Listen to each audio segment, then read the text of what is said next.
But I feel like I've realized that the reason that I have started like exponentially aging is that I am refusing to learn how to use the new apps. Same. I don't want to learn TikTok and I don't want to learn Discord, and I know that's why I have this following question that I wanted to pose to you guys.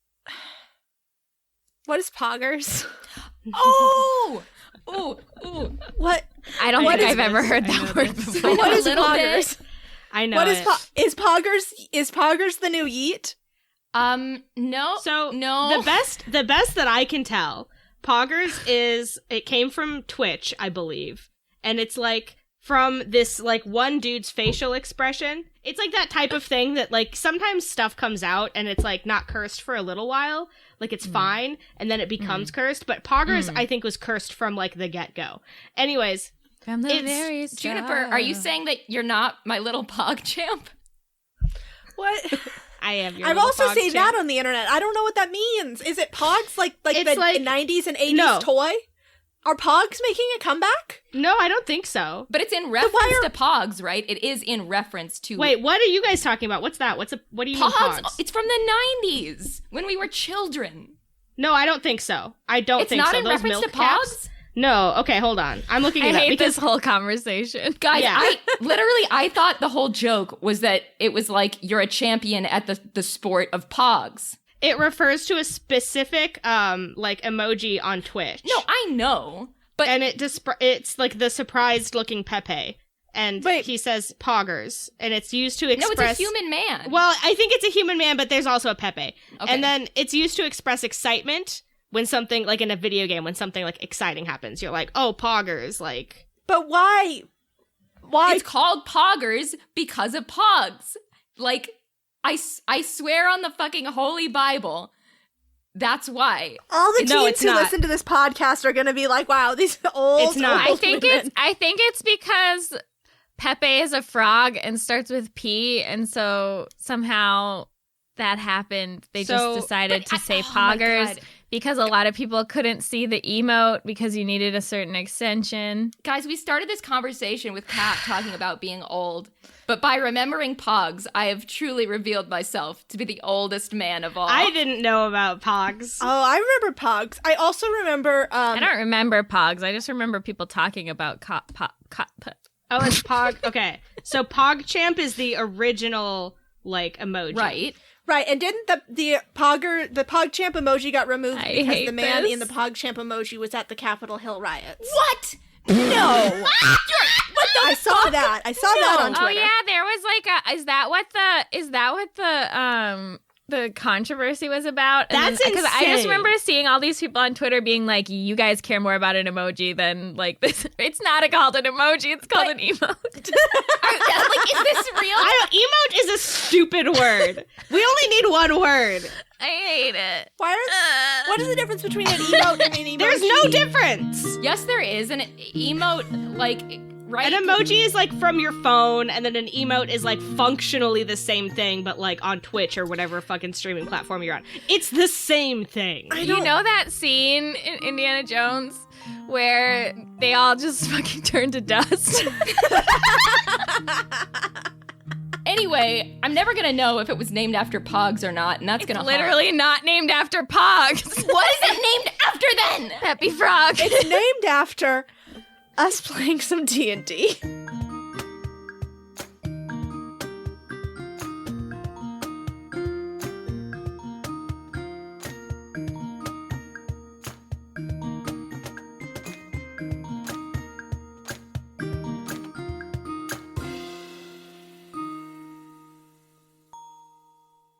Hi, I'm Kat, and I am Yeet.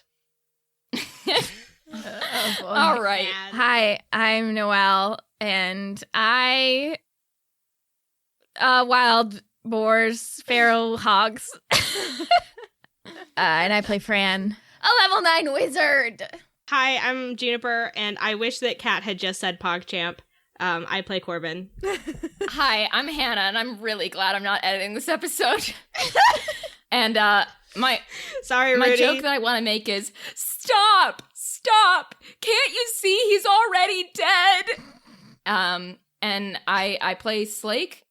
You guys know that. That's it. You guys know that joke, right? No, we do. That intonation just took me all the way out of my body. It was just the three It was tonal really shifts good. within that one sentence. It's called acting. It was the setup, the delivery, and then just the deadpan, and I play Slate. And I play Slake. It was almost like something. It was like there was more, but it had already been edited out before Hannah could even say it. Right. Like, I don't remember where we left off, and I I just know. want to be really transparent about It that. was Kingdom it's been a long Hearts. time We left since off we and played. it was literally the end of like Kingdom Okay. Hearts 1 or possibly 2. I don't know. 3. yeah. Yes. You had to go through the door of darkness. So, last time, as Corbin and Slake were nearing the Great Crater, which is the spot that Dawson said you would be able to get Mary out of the void from, you encountered a man fighting a demon. You helped him fight the demon, and the man said his name was Rupert. He was studying demons, and that there's an artifact in a nearby temple that could open a way up into the void. You learned a lot of fun facts about demons and human sacrifice. You went all up into that temple, you did some puzzles, you fought some more demons, and in the end, rather than fighting a super big, scary demon, you made a deal with it that when you open up the void to let Mary out, you will also let some demons out. And that was a good deal, and you will not come to regret it at all. The artifact that you found in the temple turned out to be useless, so you let Rupert have it, and you headed onward. Meanwhile, for the last several months, Fran has been in the void. Fran and Phelan had a date in the void. They held hands in the void, but Phelan couldn't get them out of the void because he used up all of the last of his power getting them in there and had none left to get them out. And also, it turns out that if gods don't have any power to protect themselves in the void, they do sort of start to turn into fucked up monsters. So that was happening. And then Fran got a visit from some old friends who were not so happy to see her. And then you met a old enemy, sort of. And when Kai came to visit and explained that, things didn't go exactly the way she planned. But, maybe you should just kill the forces. And she revealed that Leica was Torva's champion. Oh, yes, that was Yeah. an important bit, yes. And Phelan got a prayer from his mom, which gave him enough juice to find Mary. Mary had built herself a realm and was able to shelter you guys in it, and you guys were able to check in on New Avalis, which is coming along nicely in some undisclosed location. The last thing we saw was Mary saying, "Go, I'll hold them back," as Fran and Phelan escaped through the tear in the void. So, that's not where we are now. Corbin and Slake, the two of you grow ever closer to the spot that Dawson marked on your map. The landscape around you doesn't change, and the horizon unrolls in an endless stream of dust and sandy dirt. Ancient petrified trees poke out of the ground at places, blown sideways, dead and bleached gray by the unrelenting sun. You make camp one night in the crumbling remains of a stone building, with patterns of crows in flight carved onto the few remaining walls. And Burger Jerger spends the evening looking at these carvings, tucked up into her puffed-up feathers. This is all that remains of the place that was once a great forest. And yet, for Corbin, it is exactly what he was always taught the surface looked like.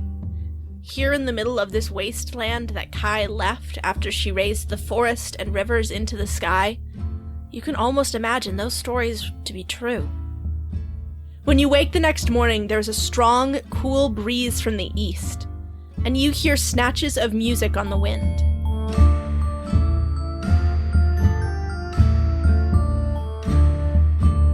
A song you've been hearing since you left Ilfra. The lip of the Great Crater comes into view not long after. Dawson was dismissive of the name as uncreative, but looking upon it, you can find there is no better name for the place. It is a hole in the earth, a steep, jagged wound in the ground that stretches on and away for miles and miles. It's so deep that the bottom is just a vanishing line of darkness. And on the far side, you see a figure sitting with their feet dangling over the edge, strumming a lute. They spot you, raise an arm in greeting, and then go back to playing the song which has been drifting to you all day. They raise an arm to greet us. Mm-hmm. I raise an arm back. I say, hello? They just wave again and then go back to playing.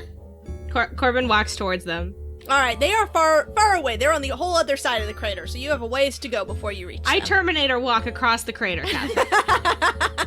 I walk in a way that abides the laws of physics in relation to the crater towards this person. Well, Corbin does whatever Corbin does. I fly across it, we'll say that. Okay, you fly across while you leave. Yeah. Alright, then Slake is the only one who gets this stuff. Good for you, Slake. So, Slake, as you make your way around the edge of the crater, you glance over and see that there is somebody walking beside you. It is a wizened old halfling man, tunelessly humming along with the sound of the lute. It's Rotter, the boatman who took you across Band Lake. Rotter? Oh, hello there, friend! It's good to see you, You've come a long way, haven't you? I mean, yeah, good to see you too. I didn't notice you materialize, I guess. That's all right. Thank you, I wanted to say. That's why I'm here. Thank you for being such good company on the road. I feel like... Rotter, can you speak in a manner that's more literal and representative of what it is that you're saying to me right now? I don't know how to be more clear than that, young person. I'm just saying thank you. You are a good passenger, and you've done well on this whole journey you've been on. And it's been good to travel with you. Okay. Well, thanks, buddy. So I'm guessing you're not just like a standard ferryman here. I'm getting that kind of vibe from you, if I'm honest. Oh, I'm a standard ferryman, and I'm also a lot of other things. And then he takes a step back, and between one blink and the next, he's gone. And in his place, a mask clatters to the ground. The mask shows Rotter's face, cheeky and winking.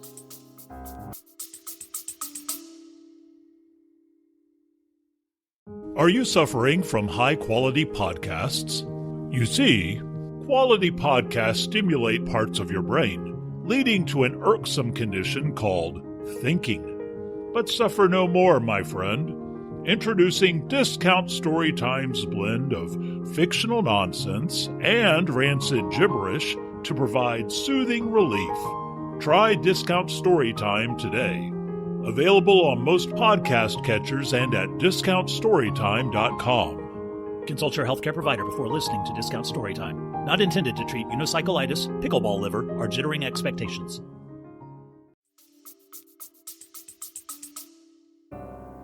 Oh my god. I pick up the mask and I look around wildly and I say, Johnbo? Fuck. There is no response, and as you continue to walk around the crater, next you see Lala, the woman with the cart from before the gray. And then you see Spritz, who appears with a flourish of colorful sparks, bows to you, and then drops away and leaves behind another mask. And next it's Almanac Gray. He gives you little finger guns, and turns and leaves behind a child's mask. And then Wanda, leaning on her broom, shooing you onward, and once you're past her, you look back and see that a mask has dropped where she was too. Then Wilbur, who vanishes with a flourish of his cape, and then Rupert, who lights one of his smokes and then vanishes in a cloud of exhaled breath. Which leaves you at the edge of the crater, where you see a line of objects on the ground. An ice-cold, tear-shaped gem, a heart-shaped necklace, a pair of gloves, a set of golden eyes, and a pair of fur-lined boots. Corbin, you arrive at about the same time, despite distance shouldn't work like that. You should have arrived sooner. And yet you come to be there at the same time as Slake. And you see on the ground next to the man who has not turned around. He's continuing to play his lute. It's the same book that you took from Torva's temple, which is laying next to him open to a bookmarked page. And the man turns around to look at you two finally and says, it's good to see you again. It's been a long road here, hasn't it? Slake drops the masks that they've been picking up as they've been continuing and covers their face with their hands, just doesn't say anything. It's like, where'd you get those masks? What the fuck? Corbin, I'm trying to process a lot of things right now. I need a minute. The man in front of you, he is beautiful, but entirely forgettable, and you can't quite fix him in your mind. He's not tall or short. His hair was somewhere between brown and blonde, or maybe black, maybe a bit of red in there. It's hard to tell. It's hard to remember when you look away for even a second. His skin is either light brown or dark tan. His eyes could be any color. It's so hard to focus on him. And he gets up to his feet, and he slings the lute around his shoulder, and bends down to pick up one of the masks. He smiles fondly at the visage of Wanda, the little old woman in the forest hut, covered in flowers and vines. He says, I'm glad you got to meet me in all these different guises, in all these different lives. It is sometimes good to remember they are linked. I'm sorry for the deception. It's easier for me. So, all the people we met, they're not real? They're real, but they're me. I am many people. I have been many people for many ages. But they are all themselves as well. I become them. Wanda, and he strokes the mask, says, I have been Wanda for a long time. The village loves her, and I love them. And all those cats, I was never much of a cat person until I became Wanda. But they're fun, aren't they? Do you have, so clearly you're of some, celestial persuasion. Could you have a god name? I punch Corbin. I say, Corbin, it's Johnbo the Mask Maker. And he smiles and says, well, yes. When I am a god, I am called the Mask Maker. But I do not use that name very much anymore. As very little as I can manage it, truly. It's been a long time since anyone uttered that name in a temple. You see, before there were gods, I was just one person, and I liked to play pretend.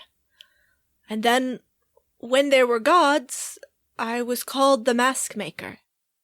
And I got so very good at playing pretend that I could become anyone that I wished. But it is the way of things, that us gods, all we do is make a mess wherever we step. And though I only ever strived for beauty and art, I built a city dedicated to plays and music, and I could use my power to be anything that my citizens needed. I could be a master sculptor, or an engineer, or a baker, or a painter, or a statesman. But that's all gone now. And I am here to help you. Why? Pourquoi? Why am I helping you? Well, the fate of the world is at stake. And I'm very tired. I'm so very, very tired. A lot of us are. There are some, the ones who have concrete jobs. They're doing fine. Death keeps a person busy, even as the ages stretch on. But For a mask maker? For a pretender? Life is too long. We were never meant to be so old. Corbin cracks his knuckles and says, "You want us to kill you? Slake's a certified god killer. We can help you out." No! What? No! They seem tired. You can't just kill people because they're tired. I mean, Well, we'd have consent. This person's almanac and other people. We can't just go around. Well, only if they want it. Anyway, hey, what? Yeah. You know, that is what I have come to like about you, Corbin. You are very direct. I appreciate that. After eons spent with only the company of gods, one gets very tired of the games. I hear ya. I'm almost 18. It's a long time. Oh, boy. I told you of my city. It was a lovely place. But then I was boastful, and I angered Rove, and she made the rains come, and they didn't stop. And I could not pretend my way into there being food for my people. I could not pretend my way into healing the diseases that spread through the flooded streets, and I tried to save them. To make them all pretend to be dead until I could find a way to stop the rains. But it didn't work. And Besk came for their souls eventually, so only their bodies are now left to pretend at life.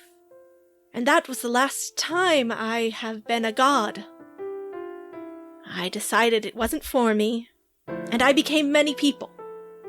I became as many people as I could. It's nice to be able to travel from one place to another across the firmament in the blink of an eye.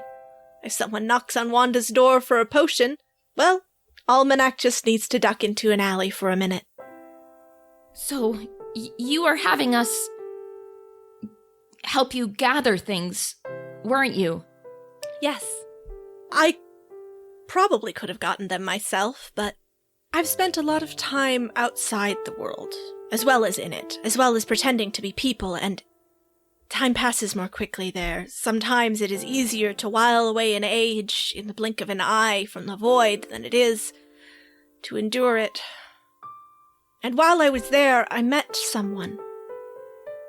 A remnant of a god. You just knew her as the goddess, I think. But she has a name, and it is Kai. And she found me in the void, and we shared a thought. That the world is too old, and we have gone on too long. And it is time for some things to end. And she thought you might be able to help with that. Sir, Kai is on my shit list. So, you gotta have to be real specific about your motives, your goals, and what you want us to do to play a part in them. Otherwise, I'm just gonna walk away, straight up. It is a good question. These objects. Well, you see, it requires a lot of power to open up a tear in the void. Even out here, where things are still very thin, thousands of years after what Kai did, so much magic was used, it's easier here. But traditionally, we would have to sacrifice someone. But, and he gestures to the objects, and points to each in turn as he says, eyes and tears, and hearts and hands, and feet for travelling o'er the land, for these are the things that maketh man. And, he takes out his lute, strums it once, and an altar rises, with the objects on top. He gestures to the objects and says, I should explain, before we go much further, so you understand what must happen, and if you can see any other options, you have the information to see them. You see, us gods, we were all people once. A very long time ago, and when we became gods, we were separated into two parts. Or rather, a part of us was given that can be separated. There are our bodies, and there are our souls. Our bodies, upon being granted godhood, were made immortal. And our souls, immortal as well. But if our bodies are killed, our souls go to the void, where they can exist indefinitely. If our bodies are not killed, we can also go to the void and take our bodies with us. But without a body, we cannot come back from the void. So you see, this is what has happened with Kai. When things went wrong for her, I suppose, when she was not able to move her soul from one body to the next, it was stuck in the void. But her power, you see, I'm not explaining this well. Kai, her body was never made immortal. Her soul was never given the ability to make another body immortal because her godhood was gifted to her.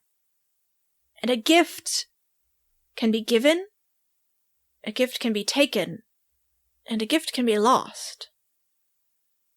So her gift traveled along her bloodline, but did not stay with her soul. And what is trapped in the void is too weak to come back. Even if we were to sacrifice 12 followers on an altar, she will never be what she once was. And now that her daughter has named herself, well, there is no chance for her anymore. So, this may come as a surprise to you, but she wanted to make sure that you did not sacrifice anyone to bring Mary back. For if you did, the power of the beast gods would be lost forever. Mary resides at the moment, body and soul, in the void, but she does not know how to get back. There is a trick of it, and she has not been taught. Perhaps she would figure it out eventually. But, well, I do not think we have that long. So, our options are these. These artifacts, they make it the person. We sacrifice them. We can open up the void, summon Mary back.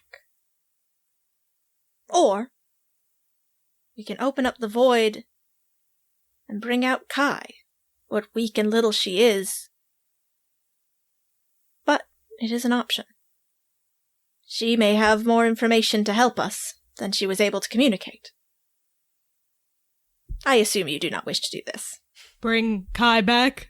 Yes. No. Yeah, no, she can stay there and rot. When you say these objects make a person, do you mean symbolically, like we could sacrifice the objects, or... There is little difference with gods between symbols and reality. As we perform the ritual, we will create a person. They will exist, and they will die. But they will not ever have lived either. Okay, so for the sake of clarity, again, if we sacrifice this object person, does that do away with the beast gods? If yes, how? How sentient are these objects? Scale of a rock to me, please. I don't think you should be the end of the scale. It's too bad Fran's not here. Is that Fran? Take that back! He shakes his head and says, "A lot of questions. I will do my best here. We can use this body as a sacrifice to tear open the void and pull Mary out, body and soul, whole as she has ever been, with all of the power that she has carried along her bloodline, as well as the power she has declared for herself. If we do that, if we tear open the void, the deal that we made, there will be things waiting on the other side to get out. Or we can also use this body as a stand-in for a person, and we can bring Mary out without her body. She will have less power. She may not be able to do all that she needs to do, but less risk of an army of demons coming through. If we use these objects to make Mary a new body, would she become mortal? She would become less mortal. The poison that Torva invented to kill us. And so many of us now have fallen to it. It separates the ability of a god to make their bodies immortal. And that is why Kai has died so many times and had to reincarnate along her own bloodline. It is practicality as much as it is ritual. Her bodies have remained mortal, and this is how she and Torva, misguided as they may have been, created a child with 2 godly parents. If we bring her back without her body and create a new body for her, she will in fact be immortal. She will no longer be tied to that bloodline which carries both mortality from the venom of the Kastra and the power of 3 intertwined gods. So, I feel like this is fundamentally not our choice to make. Slake, thoughts? I was just wishing we could ask Mary. I don't know if she'd want to be unable to die. It seems like that doesn't go so well for folks. Mary has thus far never communicated to me personally, at the very least, that she wishes to inhabit another body. I have to assume that that's not the right choice, given that knowledge. Johnbo, the reason you had us gather these objects, it was because you wanted us to be able to make a sacrifice without hurting anyone, right? Yes. You care for mortals, don't you? More than anything. I will be transparent because I consider the 2 of you my very dear friends. I told you that I am tired. That so many of us are so very tired. Mortals would be better off without the gods. In every way, we do nothing but bring strife and conflict, and from our inception, that has been all we have ever done. I don't think that's entirely true. Perhaps on the small scale, no?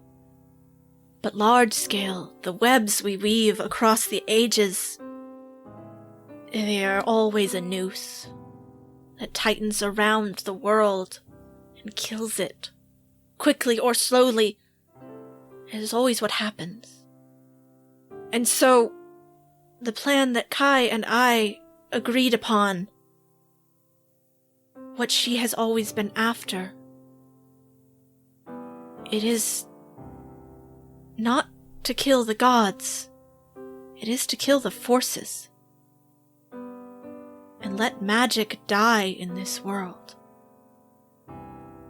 And Mary can do that. She has the power of 4 gods funneled to her. She can walk across the void to Avadal, to the home of the forces, and smite them. I know it. I don't think that Mary would do that, though. I think you've made a miscalculation about Mary, the type of person she is. Also, if you kill the forces, who's to say the entire fucking universe as we know it doesn't just implode and die? I'd rather exist shittily than not exist at all. I do not know what will happen. Then you shouldn't fucking do it! Oh my god. Oh, these people. Corbin walks away in a fury. He storms around, he paces in a little circle. Johnbo reaches his hand back through his hair and shakes his head. It is hard to see from a life of only almost 18 years.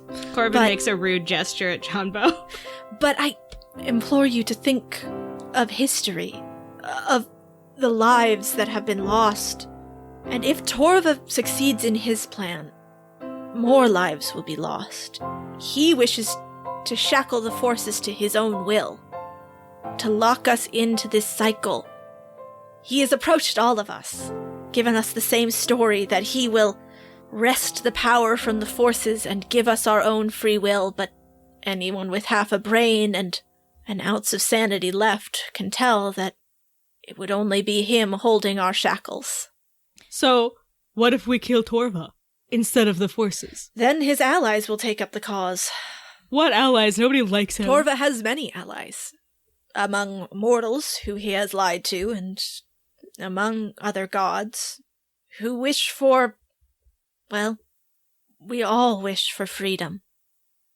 especially those who are tied to worse fates than I. For all of my whining, to be the god of pretend is not such a bad thing.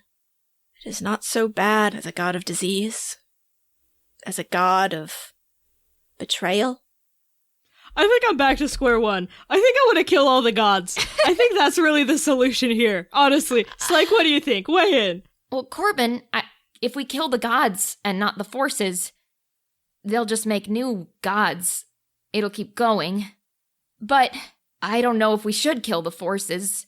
I think we should bring Mary back.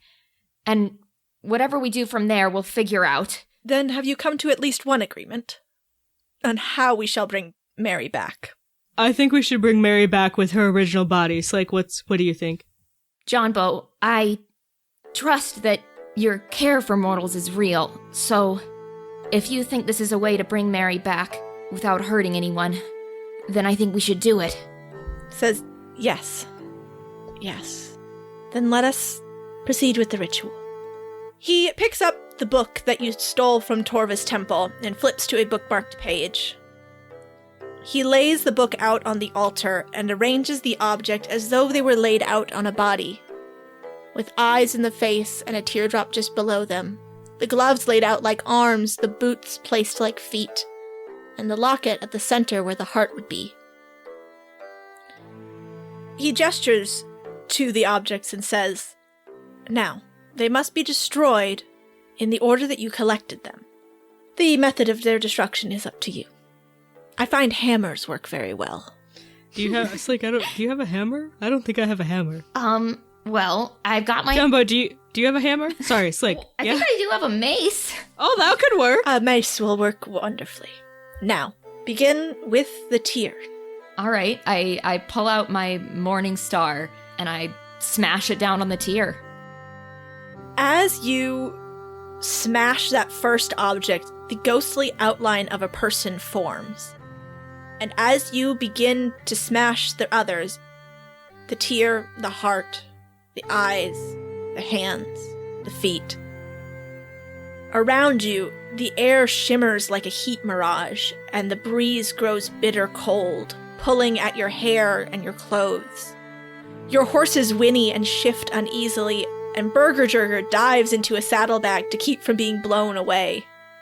When you destroy the boots, the ethereal figure gasps, their back arches up off of the ritual block, and the mask maker takes them up into his arms and turns toward the crater, singing, chanting, words, but not words. Noises that sound like they should make sense, but they don't. And he stares across this great expanse of what was once a forest and is now a wasteland, and he drops the figure over the side. The ghostly image opens its insubstantial mouth in a scream which shakes the foundations of the earth, but it makes no noise. The place where they fell turns into a black dot that stretches into a jagged rip through which there is nothing.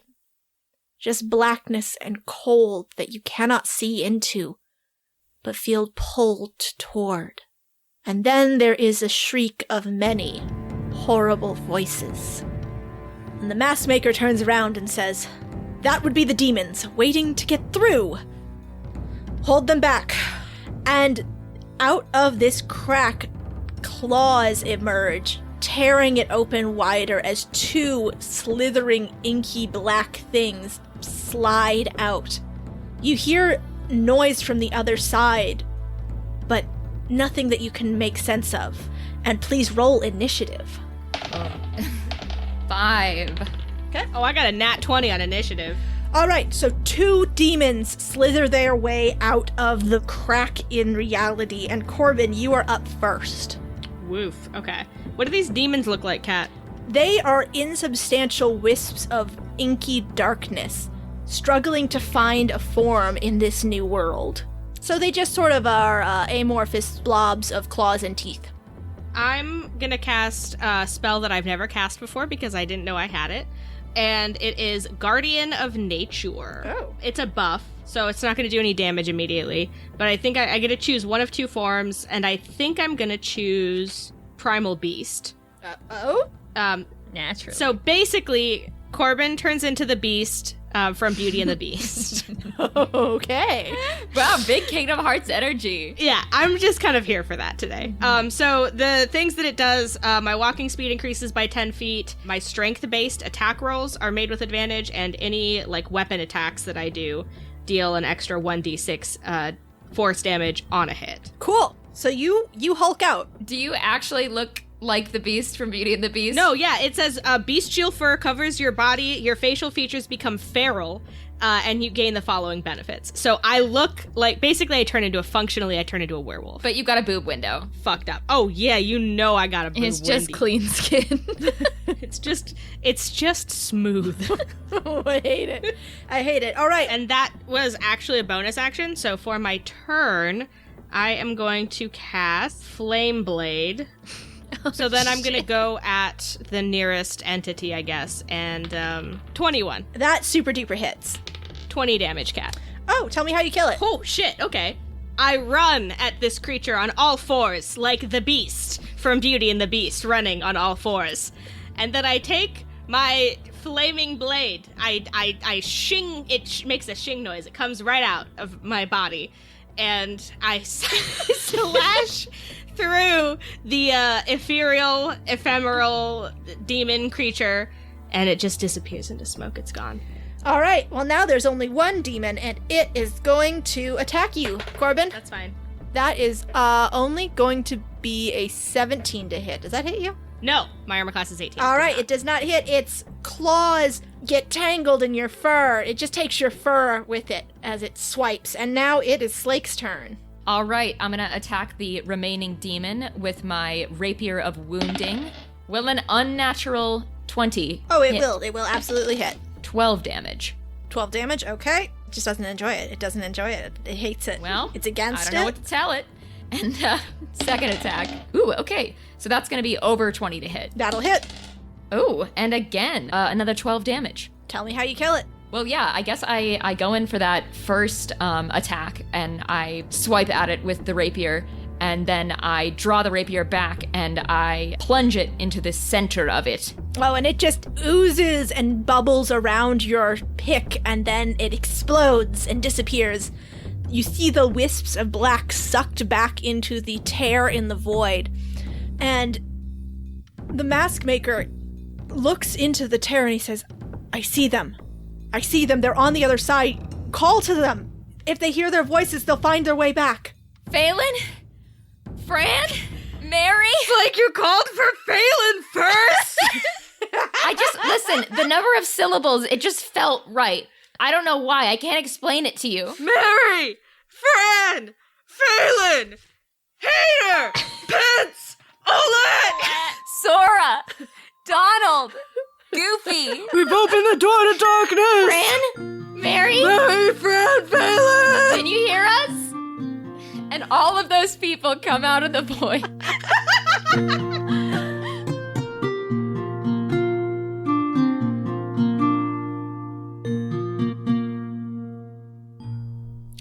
Oh, hi. Hello. Hi. Hey. Hello. Hey, it's me. It's Kat. It's your DM. How are you doing today? Are you feeling good? Are you feeling fit? Are you hydrated? Are you here listening to this mid-roll? I hope so, because otherwise I don't know how you're listening to this if it's not through listening to the mid-roll. Are you psychic? Are you breaking into my house to listen to me record this mid-roll? That would be weird. Please don't do that. Anyway, how are you doing? Are you feeling good? It's spring. The birds are chirping. The flowers are blooming. The Father Winter has been once again defeated. He was defeated this year in the wild hunt for Father Winter by a guy named Karth. Yeah, just came out of nowhere. Really stomped the competition, that Carthany. He really did it. cut off the head and buried it under the waters of the blessed Lake Itasca to cool the mighty Mississippi as it rages through these United States to the Gulf of Mexico, which doesn't have great beaches. So that's all Father Winter's fault. Anyway, welcome to the mid-roll. How are you? I already asked how you're doing. I'm doing fine, thanks you for asking. Today I have a few announcements. The first thing I'm going to announce is that, hey, listen to this finale. You loving it? You feeling it? You feeling it? So this obviously marks the end of Arc 6. We are just ramping up into recording Arc 7 now, so that's shaken out to be some good old classic fun. Coming up next, though, our next episode will be the Arc 6 recap. That'll be on May 17th. And then it will be our Arc 6 Q&A, which will be released on May 31st. But if you have a burning question deep down in your little baby soul, you gotta get that asked to us by Friday, May 7th. If you are a Patreon, then you can join us on that blessed day. And we will be live streaming our recording of the Q&A session, and you can ask some questions live. It should be a lot of fun. Come check us out if you are not already a $5 Patreon. Throw us $5 and come hang out with us while we answer your questions. If you are not a Patreon, just make sure you send us that question of yours via Tumblr or Twitter or Messenger Pigeon. I think those are really the 3 forms of communication that we check the most often. Oh, email. Rudy checks the email. Maybe don't send it to the P.O. box. I don't think it'll get there in time. Maybe don't send it on Facebook, because I haven't checked Facebook in years. I think literally years. So, again, get those questions into us by May 7th. That is this upcoming Friday. I couldn't tell you for sure what time we're recording it at, but I'm sure we will get that up on the Patreon. Just toot sweet, just for all of you. All right, so next I would like to thank all those fantastic and frankly just huge, enormous-brained, big-muscled, kind-hearted people who left us reviews on their review platform of choice, be that Apple Podcasts or Google Play. I genuinely have no idea. I should figure this out. I host a podcast. But anyway, wherever you're leaving us reviews, thank you for leaving them for us. So these thank yous are going to go out to Bellark Shipper, Scrawny Lumberjack, Eclair 69420, nice, Dragon Rider 290, Cat Tour, Moist Drippings, and another Ashley Owen. Thank you guys so much for reviewing. That, honest to God, means the world to us. If you can support us in no other way, then that is the best way to support us. Reviews help other people find us, so if you have shouted fruitlessly at all of your friends for long enough and they haven't listened, try leaving us a review, and maybe you'll find some new friends who do listen to our podcast. Speaking of that, you can also go to our Discord if you want to find new friends who enjoy our podcast. I don't know how to link to a Discord. I think it's on our website, though. So maybe go Google that and find some new best friends. Speaking of best friends, I'll tell you who my best friends are. It's the people who are donating to us on Patreon. And those people who have joined the army of best friends over there this past 2-week span. Those people that I would like to thank are Clara May, Abramach, Fuzz Goddess, Elise Matthews, Horsecap Adventures, Ainsley and the Gapper, Unbreakable, Tiny Grandpa, Nora Klaus, Tyler Davenport, and Little Pascar. Thank you all so much for donating.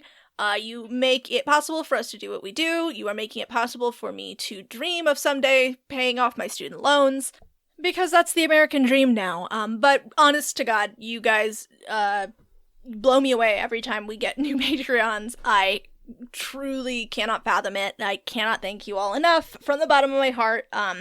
So if you want to go over to our Patreon, check out what we're doing, check out our live stream that's coming up for the Q&A. That'll be on May 7th. Check out previous live streams where we play games, do quizzes, do doll makers, or just like hang out and chat. Those are always a lot of fun. We do those once a month. You can also join our mailing list at $10 a month. That's a great value if you want lots of prints and love. Yeah, join our Patreon. Patreon.com/damesanddragons. Hey, maybe you should also check out this other cool show on Geekspective. I think you will enjoy it. Hey, Amber. Hey, Kenny. I've got a question for you. Okay. If you were going to come up with a new color of magic, what color would it be, and what would the symbol be? Mustard and a vape. Ooh, nice. Good answer. One of many that you can hear if you listen to Red Mage, Blue Mage, our Magic the Gathering podcast that you can find on the Geekspective network.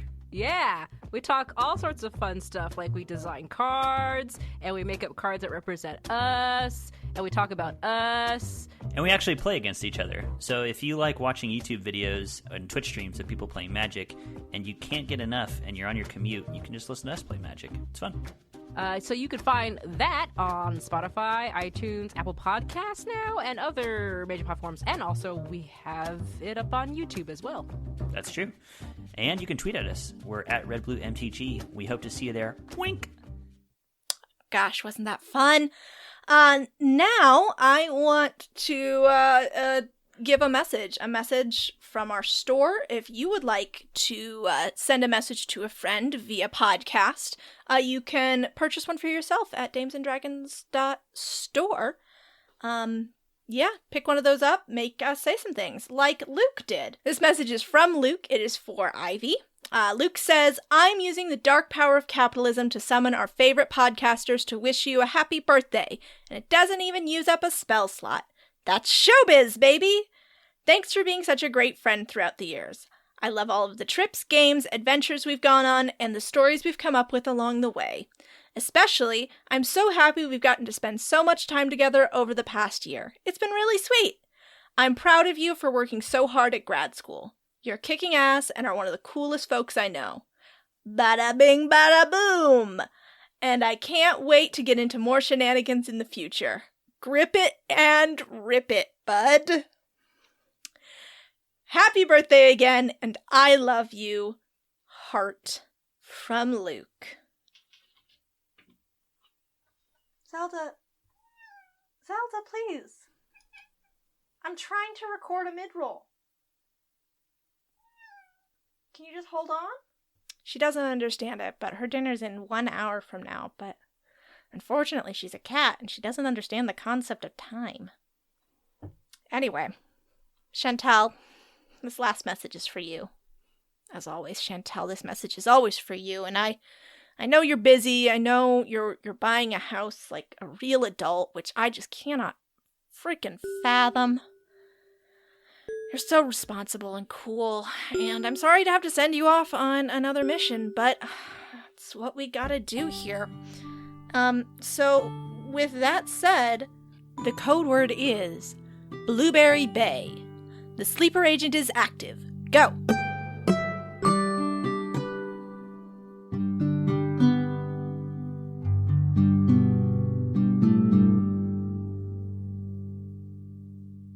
The crack in reality opens wider and you can see a bit of the other side.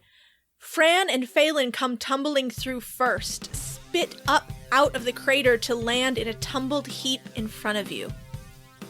You see Mary behind them, holding back a horde of demons that threatens to come through, and some of them slip past her. And Fran, please roll yourself some initiative. Oh god! 16. 16, okay, alright. Is Phelan awake? He seems to be on the edge of consciousness. Phelan is not awake. As you two tumble out of the void, Phelan he's breathing. He's still alive, but he does not look good. And I'm holding, we're both on the ground, but I'm, trying to hold him bridal style. So I have, one of his legs in the crook of my elbow. Alright, so 4 more demons come tumbling out of the void after Fran and Phelan. Corbin, you are up next. Corbin sees Fran holding Phelan like a giant fucking infant, struggling. He watches her knees. No, she's sitting down. It's fully just symbolic. He looks at them and he says, Fran, you came back to us exactly as I expected you to. What? Thank God. Oh my God. Don't look at me! And then he rushes at one of the demons with his flame sword. Thank you, Wolfman. Oh my God, and Slake. I just go, Fran! I kiss my 2 fingers. I hold them out to you. I cry. All right, so these new demons that have come out of the void, they're looking a little more substantial than the ones that came out before them. These have 4 legs and mouths full of bright blue teeth that go all the way down their throat. And they stare at you with these vibrant, icy eyes before they lunge. And Corbin, you get to meet them first. What do you do? After my confrontation with Fran, who doesn't know who I am, I am going to go at them with my flame blade again. 26. Okay, that hits. 12 damage. All right, you hit the demon with your flaming sword, and it hisses, and you see steam escape its horrible maw. And now it is Fran's turn.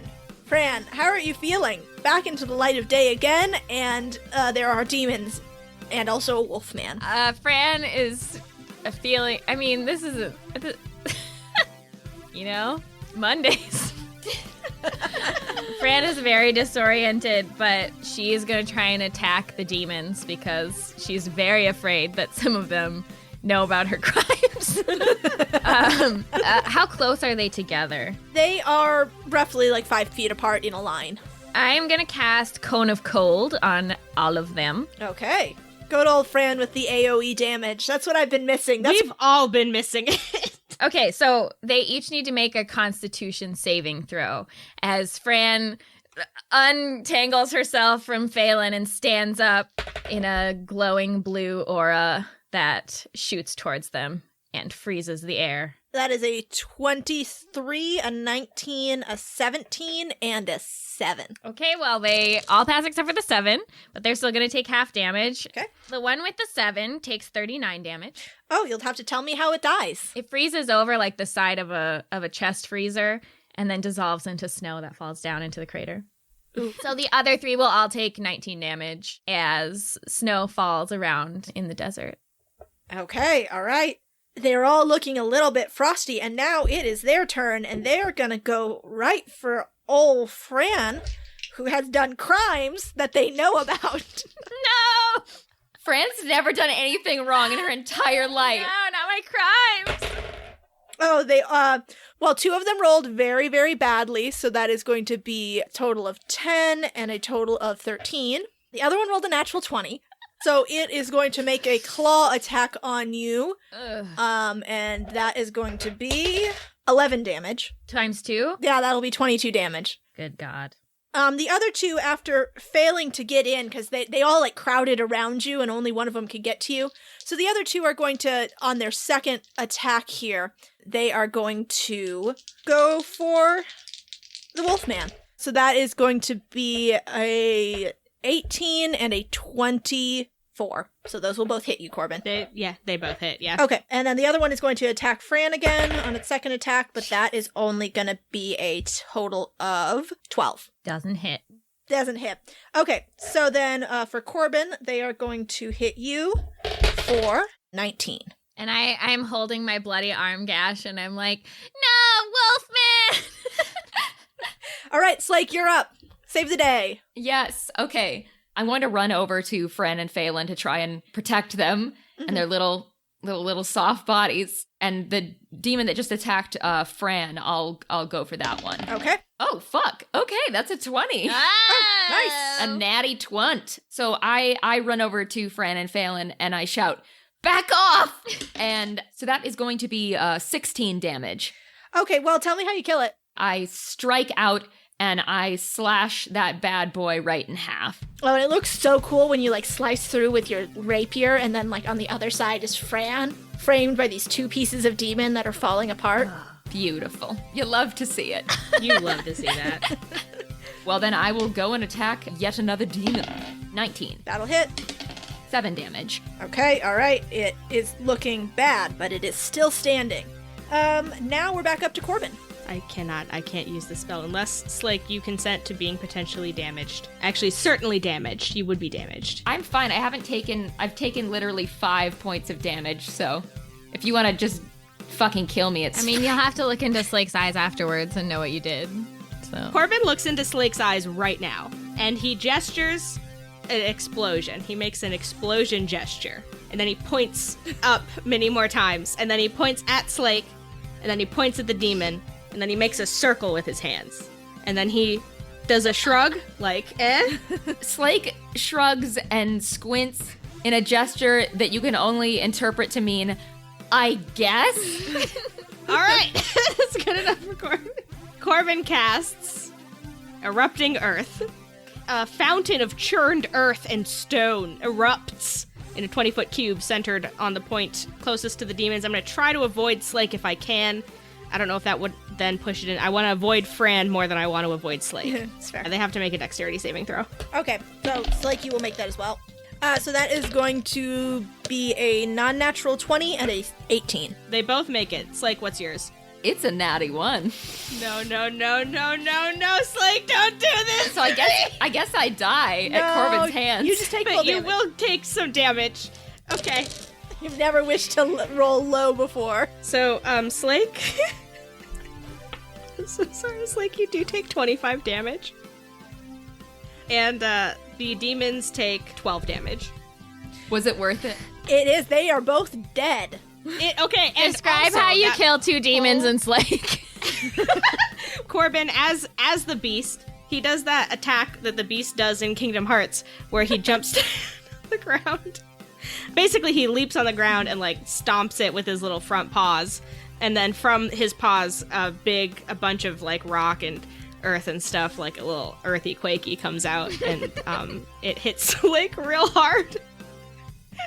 Slake tumbles on their ass and gets stabbed in the ass by some of the rocks. Oh, it's like when you accidentally sit on a pebble with like your full weight. Yeah.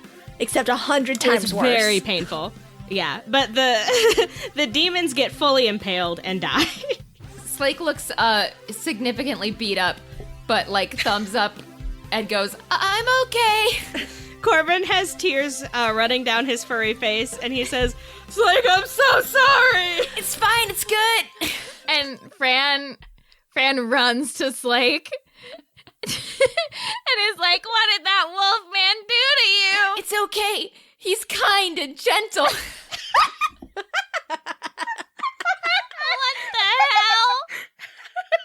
And then Fran looks towards, is the rip still open? It is still open, and you look towards the rip, and you can see Mary behind you holding back a horde of demons with a shield of golden light.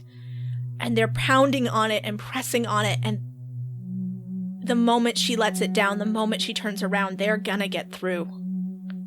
And Janbo, the mask maker, puts down the book, and this ritual to keep open this tear in the world begins to fade from his lips, and he looks at the two of you, his friends, at Slake and Corbin, and says, "Thank you.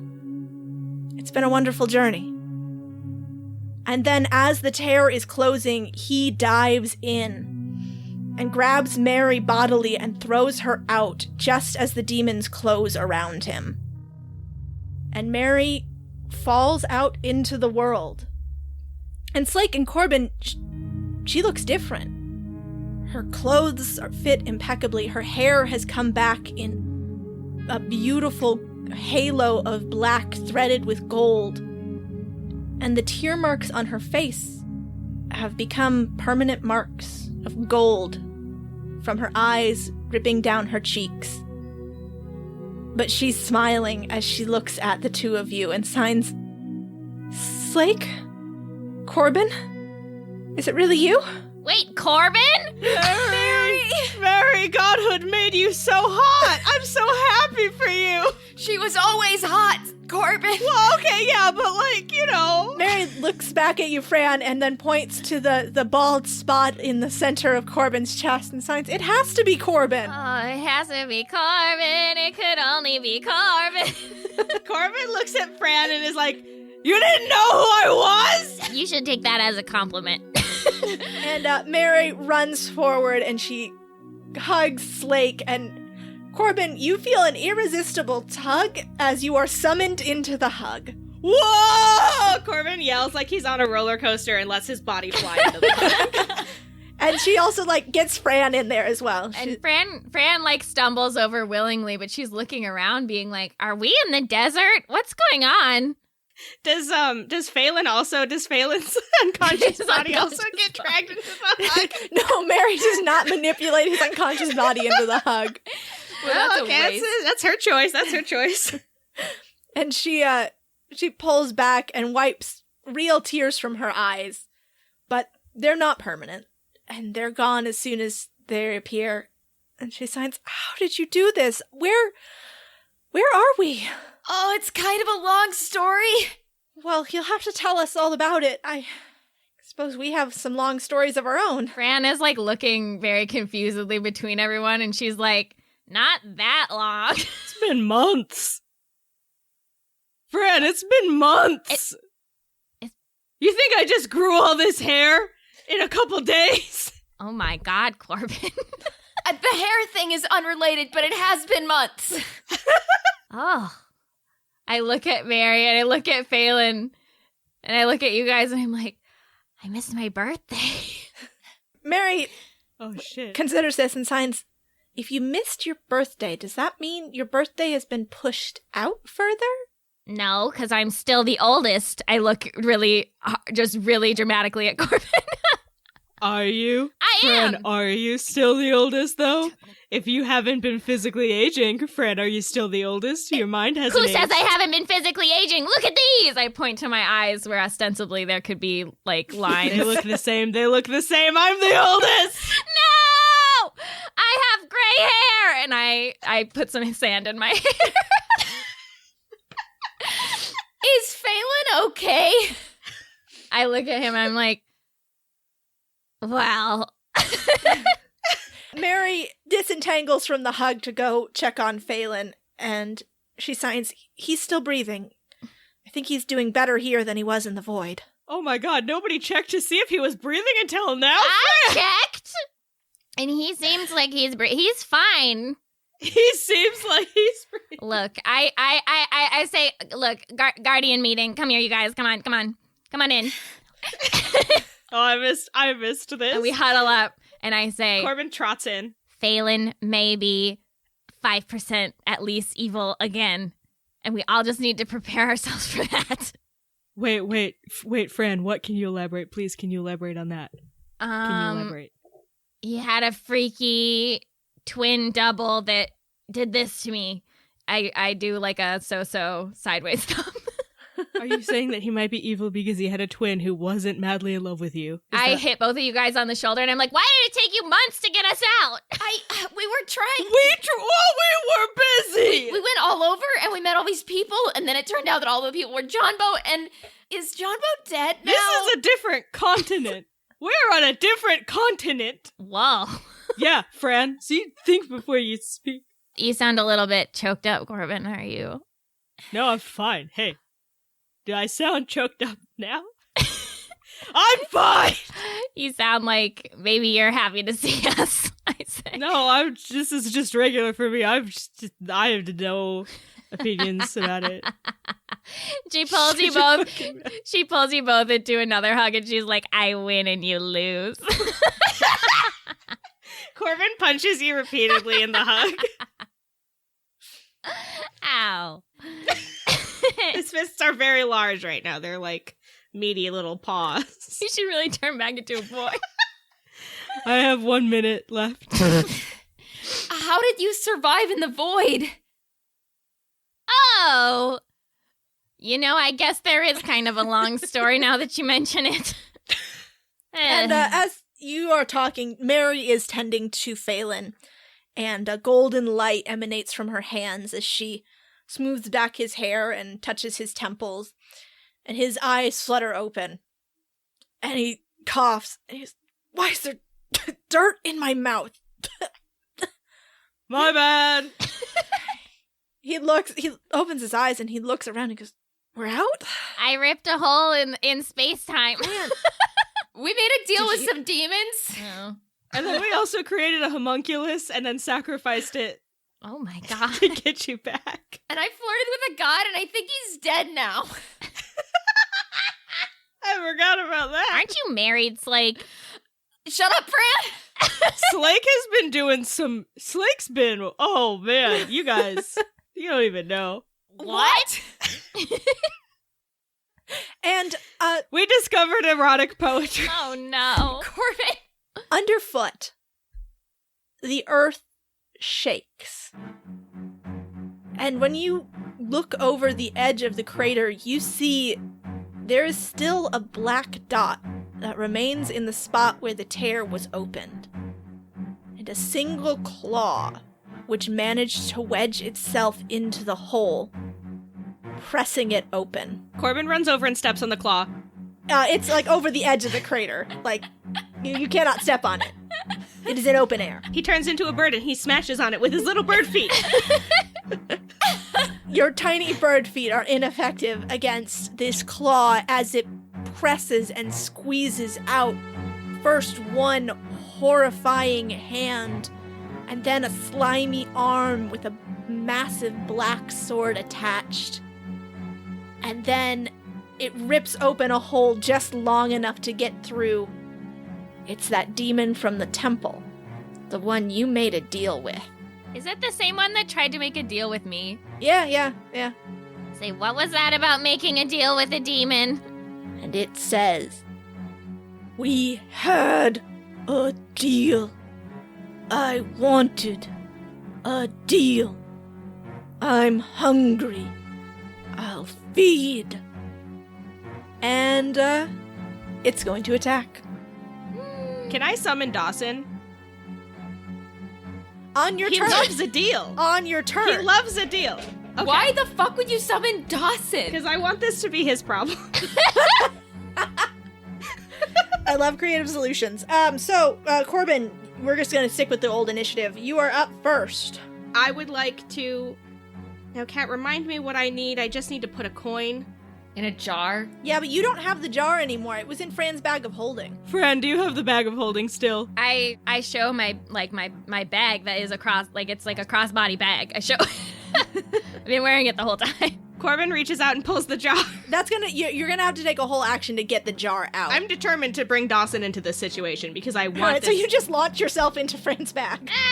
I pull out the little jar to summon Dawson. I see the jar and I say, Corbin, what are you doing? This demon wants to make a deal, and I know somebody else who loves a deal. We already made the deal.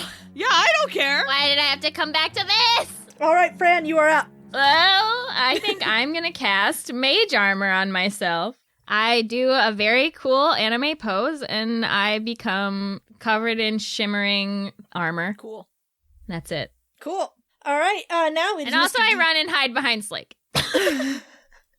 Alright, it is the demon's turn, and it's gonna go after Corbin. It's gonna try and knock that little jar out of your hands. Oh, okay, that is going to be 27 to hit. Well, that does hit me, Catherine. That does hit you, yes. So that is going to be 10 damage, but please make a Constitution saving throw. It's over 20. Okay, so then you are going to take an additional 11 as the demon slashes out with its sword arm and slices you across your boob window. Ugh. Oh, and Corbin, will you please make, we'll call it a dexterity save to keep hold of your tip jar. 9. Oh, nope, the tip jar goes rolling out of your hands and across the dirt. You will be able to recover it, if you'd like. Okay. Can I yell at somebody else to recover it for me? Yeah, of course. You use your... Okay, I look at my friends and my family and I see unwilling expressions on their faces and I don't even cry out. Good. All right, now it is Flake's turn. I shout to the demon. Technically, we agreed that we'd open a door you guys could come through. We didn't say anything about what we do once you got through it. And then I attack with, I guess I'm going to attack with the Rapier of Wounding again, because again, I'm not sure that he's going to be vulnerable to non-magical attacks. You're right. Does a 21 hit? Yes, it does. Hurrah! 5 damage. Okay. And second attack, that would only be a 14 to hit, but I think I'm going to do precision attack, so I can add 1d8 onto that. Ew, okay, so that's only a 3, so that's 17. That will hit. Oh, cool. Need to beat it. 11 damage. Okay. And again, since it's Sword of Wounding, and I hit him twice, he's going to take 2d4 necrotic damage at the start of each turn, unless he beats that 15 wisdom check. All right, now it is Corbin's turn again. I'm going to do what I really should have done last turn because I forgot that it was a bonus action. So I am going to cast Guardian of Nature on myself again. But this time, I'm going to use the form Great Tree. So my skin turns barky, nasto, and leaves sprout from my little hair. Oh, God. Yeah, that's right. Little twigs and leaves, I'm growing. What My little is hair is that? growing out. And I gain 10 temporary hit points. My constitution saving throws are made with advantage, and my dexterity and wisdom-based attack rolls are made with advantage. Also, the area within 15 feet of me is difficult terrain for my enemies if they want to come. I want to come at you. Did you put down roots? Yeah. Though I suppose you're in a desert, so it wouldn't really be vines. It would be like brambles and tumbleweeds. The roots of cacti? Mm-hmm. Yes, cacti roots. Yes. Neat. All right. You have an action too, right? Yes, I cast that, and then for my action, I would like to grab the jar and throw a coin into it. I scream, what the hell, man? Listen, all I'm saying is, we've never actually summoned Dawson mid-battle before. Are we cool with Dawson now, Francis? No, Fran, he's probably gonna kill us. Oh, God. Well, if he does, he'll have to also deal with the demon. I'm just saying, I'm unhinged. I'm ready for this. All right. Well, you have put a coin into the jar, and now it is Fran's turn. All right, well, I'm going to cast a fireball, and I'm going to say, God, what are you, obsessed with me? And I believe he needs to make a dex saving throw. 19. Okay, fine, it passes, but he still takes half damage as he dodges out of the way, but the fire still ripples through the air. Oh, it's a fire damage, huh? Oh, is it going to be half again? No, in fact, he takes no damage and emerges from the fire unscathed. Oh, he's completely immune to fire? Yeah, he sure is. All right. Fuck this guy. Well, I guess I'll put my flaming sword away. But it is now the demon's turn, and he's going to take those 2d4 wounding. Yes. And that is going to be 4 extra damage. Got him. We got him. Hey, it's not nothing. He is going to make a constitution saving throw here. And that is only a 12. Not going to do it. All right, and now he's going to make his attack. He's going to use his ranged attack so that he doesn't have to get too close to Corbin's difficult terrain. He is going to, leap out of the fire, and his horrible claws shoot out as ranged weapons from his hand and then reform as soon as they have left him. Ew. That is going to be 23 to hit. That will hit you. That'll hit. Yeah. 19 plus, please make a constitution saving throw. 22. Okay, that will pass. So you will only take half damage, an additional 10 damage. So that's 29 damage? That is 29 damage. I have a cool 16 hit points between Corbin and the demon Jesus. attacking me. Oh, and so he shoots these projectiles from his claws, and they bury into your skin, and acid oozes up out of them, which you are able to get them out of your skin before the acid burns you too badly, but it sucks. Cool. I cough up some blood, and I say to the others, well, I think I'm gonna go ahead and go in for an attack, assuming that one of you can help me with this after that. Corbin gives you a thumbs up. Not it.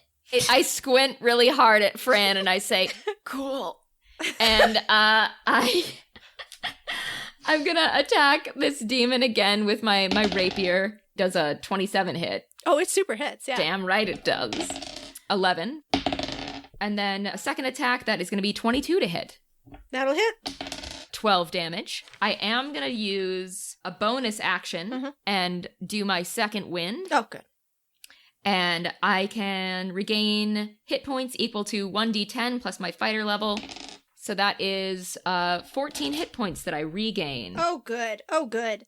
And now it is Mary's turn. She spent her last turn tending to Phelan and getting him out of the way, since he is still not in fighting shape. But now she stands and golden light emanates from her hands as she signs a word of healing. A mass word of healing. Oh, At Woohoo! 5th level. Oh, shit. Oh, shit. All right, so that's going to be 26. And that's for everyone? Yes, and so everybody gets 26 points of healing. Oh, hell yeah. Hell yeah. Damn. I'm back up to full health, baby. All right. Thanks, Mary! And she gives you a thumbs up. I might cast what I was going to cast anyways, just because it's fucking useful. All right, well, it's your turn. I'm going to cast Healing Spirit at the 2nd level. Oh. It is a nature spirit that will soothe the wounded. And I'm going to cast it, it's a 5-foot cube, so I'm going to cast it, like, on Slake, since they, I think, still have the least amount of health. Basically, this cube lasts for a minute. If you move into it, you will be healed. Nice. Yeah, it's very cool. And so it will heal Slake for an additional 2d6 hit points. Love this cube. I rolled a 1 and a 6, so Slake, you get 7 more hit points. I like it. I love it. Nice cube, Corbin! Thanks, Slake! Awesome cube. Pretty much the same amount of healing as Mary's spell, so. I'm sure that's all true. All right, now it is Fran's turn again. Okay. Really fuck this guy. Because he's, like, immune to most of my powerful things. Don't you have, like, if he's immune to fire, is he also immune to, like, ice and shit? I don't know for sure, but I'm not going to test it. I am going to try and cast Phantasmal Killer on him. Ooh. I would like to kill him phantasmally. Such a cool name. Well, that sounds just fantastic. Yeah, you do love to hear that name. Phantasmal Killer. Fantastic! Phantasmally. Okay. He needs to make The Phantom of the Opera. All right. He needs to make a wisdom saving throw. I pray that he's not wise. All right, so that is going to be a 16 wise. Hey. Yeah. On a failed save, becomes frightened of something that only he can see. Oh. And at the end of each of his turns before the spell ends, which I'm going to keep it going for a while, he will need to succeed on another wisdom saving throw or take a bunch of damage. Okay. So let's look at what frightened means. It means that he has disadvantage on ability checks and attack rolls, and he can't willingly move closer to the source of his fear, which I suppose would be like kind of in front of us, so he can't like come closer to us. And Kat, what is this demon afraid of? Please say it's Dawson so that Dawson can then also appear. No, I think his fears are fairly existential. Starvation would be his biggest fear. Aha. That's fair. So as far as he can see, he's back in the void. Yeah. Yeah. Or like that in front of you now is an entrance to the void. Ah, and he shan't come towards it. Ha ha ha ha. And at the end of his turns, he'll need to make a roll each time. Fran is doing insane jutsus with her hands that you've never seen before, and they're like so beautiful. And you all are amazed, and you bow down and worship her. And we say, could it be the 8th Hokage? It's me.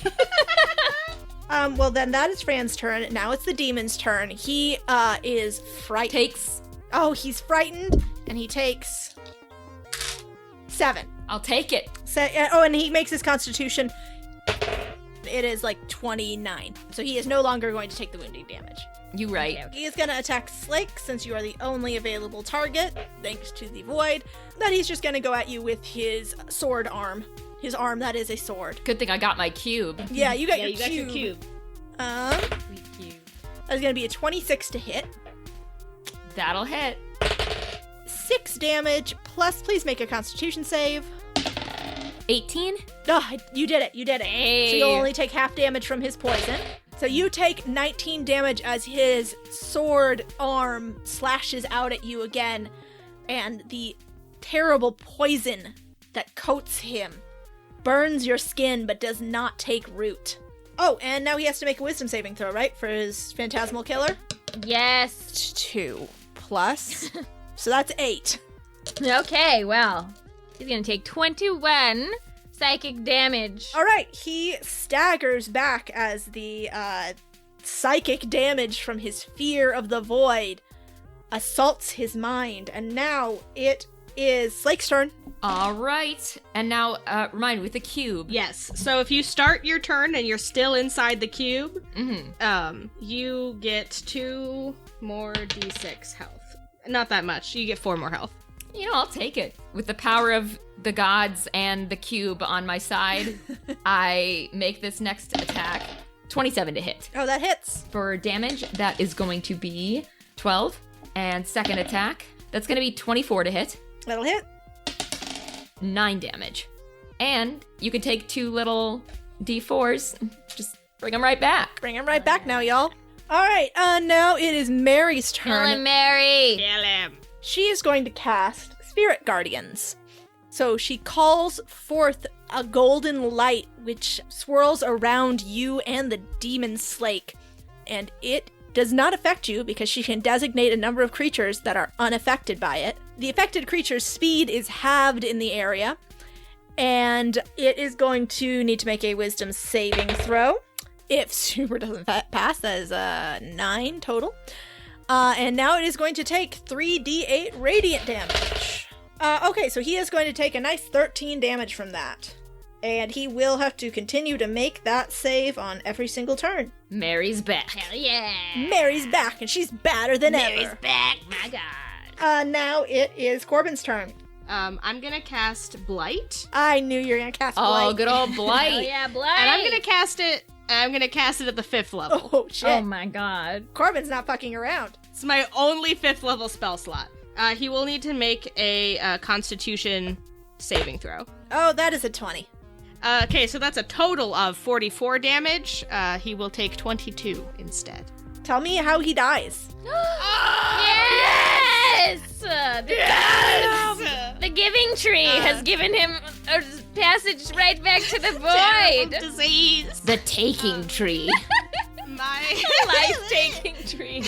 The little brambles that are sprouting forth from beneath my little legs snake towards him and trap him in their little snares, and then weep a terrible necrotic sap from their little tendrils. And then he slowly just dissolves into a meaty, disgusting pile of dissolved necrotic flesh. Oh, God. Corbin, that's so gross, Mary signs. It works good though. I mean, look at the results. You can't argue with the results.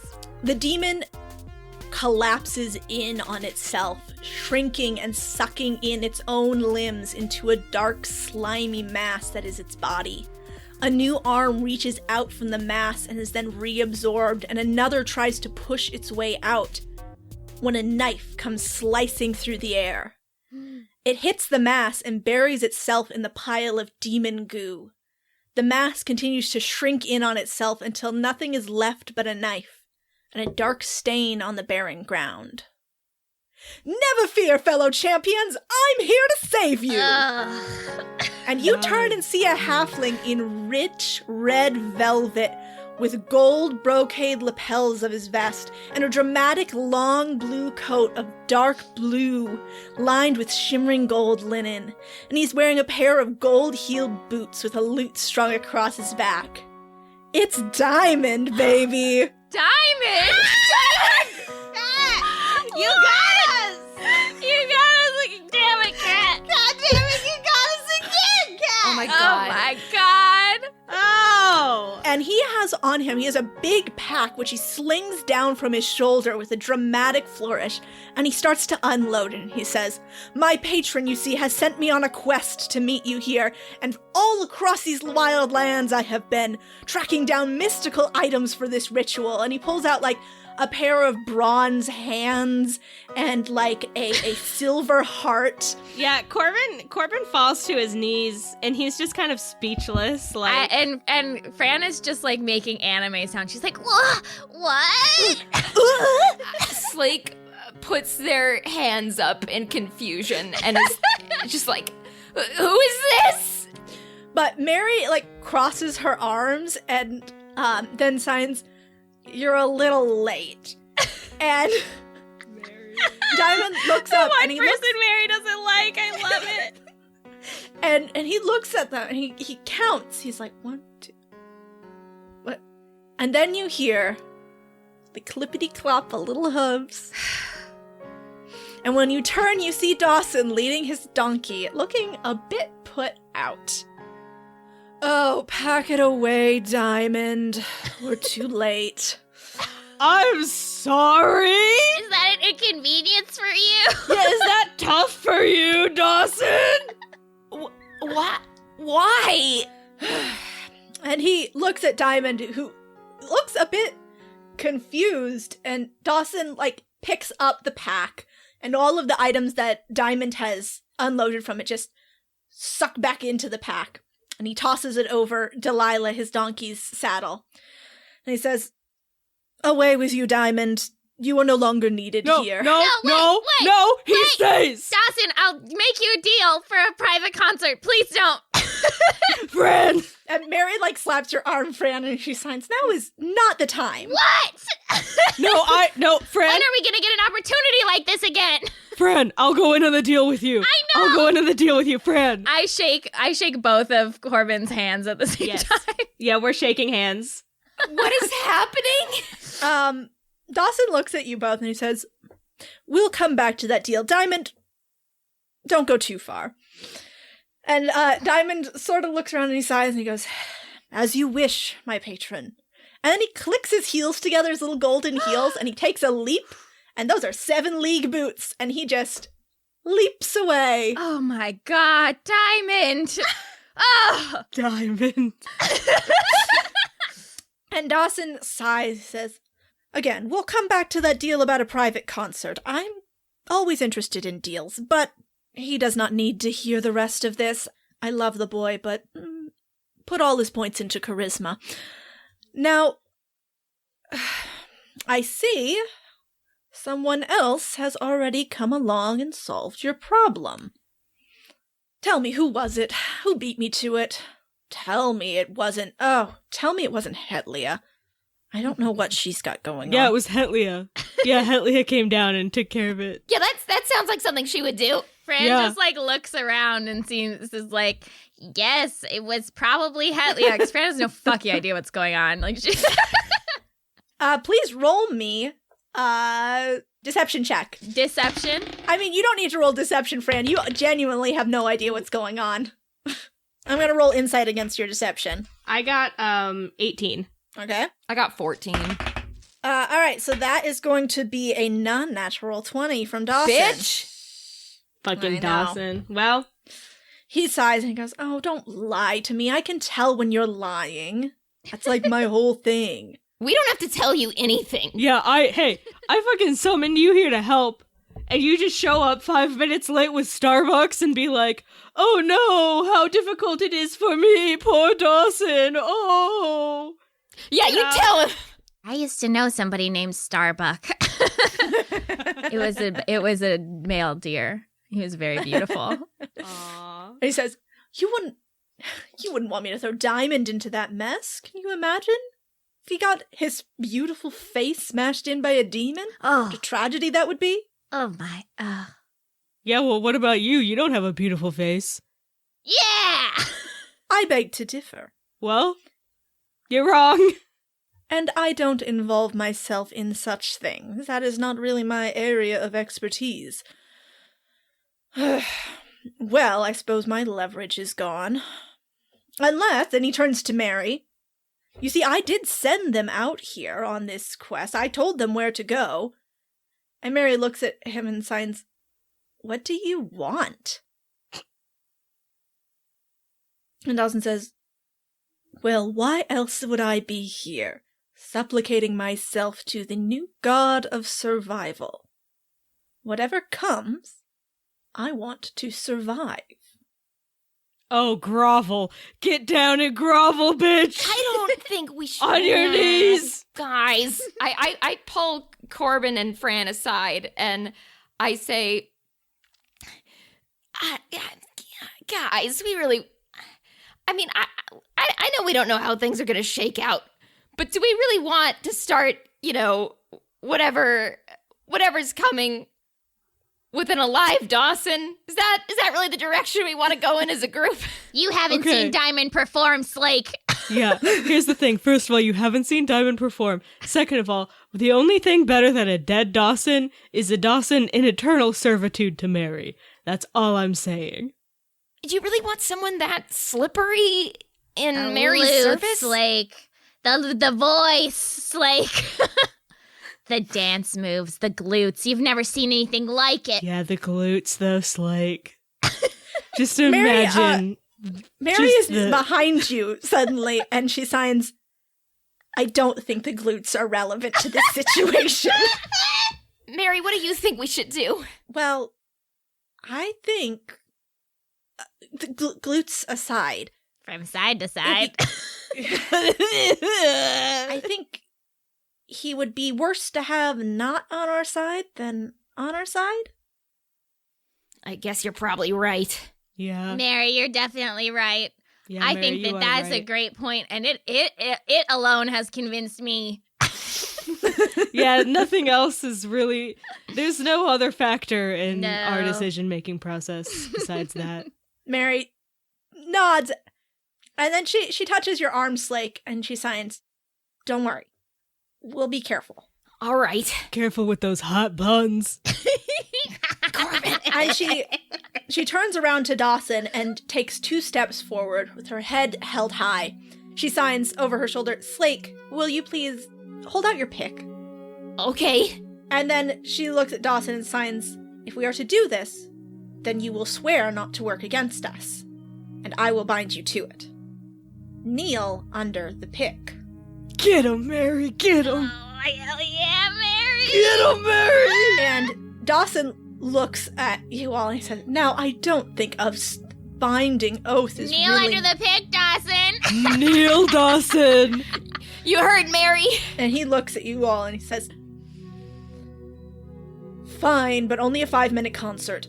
And he gets down on his knees with your pick hanging over his neck, Slake. And Mary puts a hand on his shoulder and signs, "You will not work against us. This you swear." "This I swear. And in return, you will not die by our actions in the coming conflict." And he looks up and starts to say, "Now that's not really..." And then he sees the tip of Slake's pick above him. And he goes, "All right." And Mary signs, "This I swear." "All right, I think that does it." And he gets up and he shakes himself off and goes, "Oh, I hated that. Terrible. Bad. But ultimately acceptable." Where's the concert? Concert, diamond, concert, diamond. Concert. And he claps his hands twice and comes springing forth from 7 leagues away. Diamond lands in front of you with his lute and says, "I believe a song of champions is in order." In dark of night, while battle brewed, the conquest laughed and boomed. The shield was strong, the walls were tall, but 'neath the lake a shadow loomed. The broken blood of thunder made no sound upon the circle, till roar and screech and wings renewed a thunderous dragon scourge. Survive, survive, survive.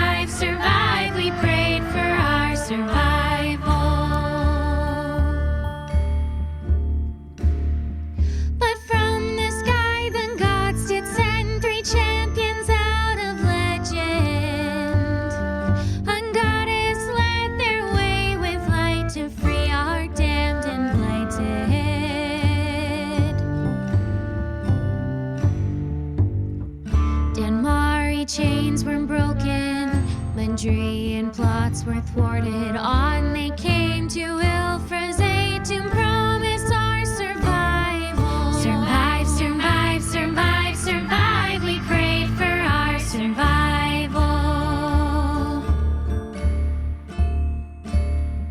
The drums of war, they beat their tune of fire and devastation. When swift Phrynica dove beneath them, band lakes cold unrivaled.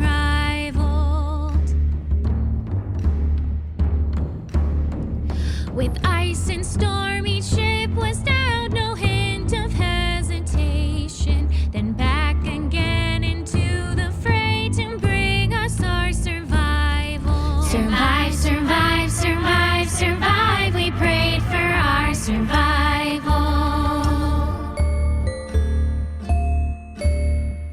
Upon the field, on monster's back, a warrior from the caverns. Valiant slake dodged cultist swords and slew foes with their gavel. When war machines went up in flames, a glance they did not spare, for none could match their awesome might or hope of their survival. Survive, survive, survive, survive. We prayed for our survival. Then guardian I reveal the last, most bold and brave of all, whose power and magic splintered ships and summoned death upon the thrall. This champion will forever ring through hallowed history's halls, a giant woman of sacred water, unnamed for our survival. Survive, survive, survive, survive. We prayed for our survival.